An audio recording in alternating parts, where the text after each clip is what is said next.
La ville d'Échirolles était ravie de vous accueillir si nombreux et si nombreuses à la Villeneuve, au centre et à Ouest, pour ces 3 assemblées de quartier qui étaient donc dédiées à la rencontre entre élus et habitants, qui ont joué le jeu lors de 3 ateliers. Est-ce que vous allez habituellement, par exemple, dans ces lieux que vous avez cités, la rampe, la Ponatière, est-ce que vous allez voir des spectacles? Est-ce qu'il y a d'autres lieux que vous n'aviez pas connaissance? Moi, pour le coup, comme par exemple le musée Viscose et Géocharles. Ça me parlait pas du tout. D'accord. Après, nous, honnêtement, ouais, on a beaucoup été dans le quartier. Alors, est-ce que vous êtes venu l'été dernier sur Cap au Parc, là, dans le parc Maurice Thorez? Il y a l'association des Tunisiens, des Marocains. Je trouve qu'il n'y a pas suffisamment de croisements. On a parlé de la chorale Air du Temps, qui est une chorale qui est plutôt au CIM. On a tellement de chance d'avoir tout ça. Donc peut-être qu'il faut avoir une pensée pour tous ces enfants, ces adultes qui ne se posent pas la question de savoir s'il y a de la culture chez eux ou s'il n'y en a pas. L'idée, c'était de découvrir un peu aussi l'écosystème échirollois, les acteurs, les élus de la mer aussi. On a vu pas mal de lieux qu'on ne connaissait pas. Et justement, on a parlé avec Laurent de faire des tours de la ville aux gens qui ne connaissent pas forcément les lieux qu'on a, de tout ce qui est musée, tout ce qui est salle de spectacle, etc. On n'avait pas forcément connaissance en fait. Surtout les jeunes, je pense qu'ils n'ont pas forcément connaissance de ça. Il y a un aspect un peu plus ludique et j'ai cette impression que ça fait avancer plus les choses, on en apprend mieux que par exemple une présentation projetée sur un mur, tout ça. Ouais. Interaction avec justement les jeunes, les plus anciens, et ça c'était bien que quelqu'un qui parle tout seul et les autres en face qui écoutent, c'était beaucoup plus intéressant.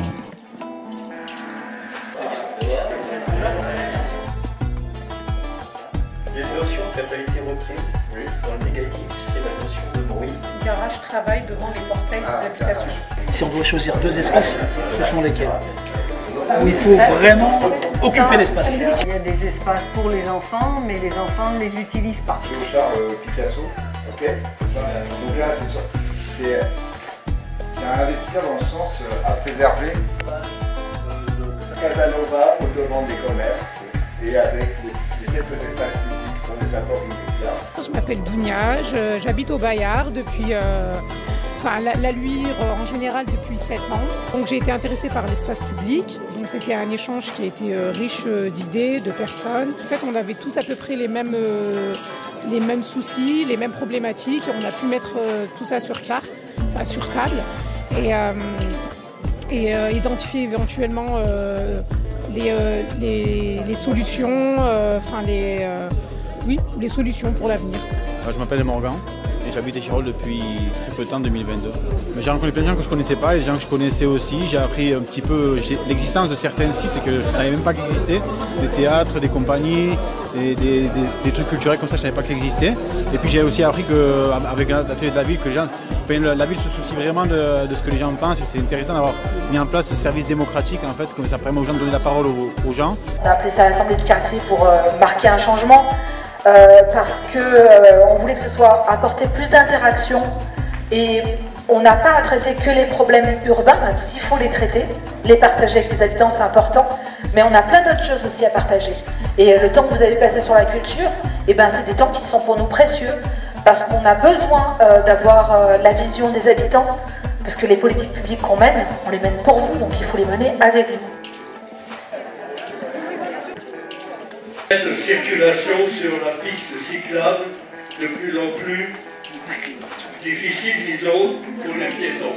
Cohabitation piéton-cycliste difficile sur le Maine. On voudrait qu'elle soit mieux aménagée et plus sécurisée pour rapport à la famille, justement un lieu familial avec les enfants.